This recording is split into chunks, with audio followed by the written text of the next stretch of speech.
عن أنس رضي الله عنه عن رسول الله صلى الله عليه وسلم قال: يتبع الميت ثلاثة: أهله وماله وعمله، فيرجع اثنان ويبقى واحد، يرجع أهله وماله ويبقى عمله.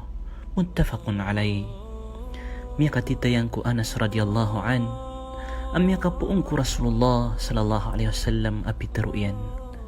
Yatba'ul mayyita thalatha. Ayan dulug kumya wafat sa ikuki kubur nun ng kai at lutiman. Ahluhu wa maluhu wa amalo. So pamilya niyan, so tamukyan, nagusug galabakyan. Fayarju athnani wa yabqa wahid. Na pembalingan sudwa na ayabu akalamba ng kutwaysa. Yarju ahluhu wa maluhu. Pembalingan su pamilya niyan, pembalingan su tamukyan. Apiapan ikap kebubair kay karumangka, apiapan ikap kebubair kay wataka, apiapan ikap kebubair kay amaka, inaka, na gusto mga lulot ka. Nadiran din karawan o basiran tatalimbagak sa giyang kuto akubur ka. Inunta, napagawang kay rabusang kuto akubur ka, pembalingan siran sang kuto mga waleran.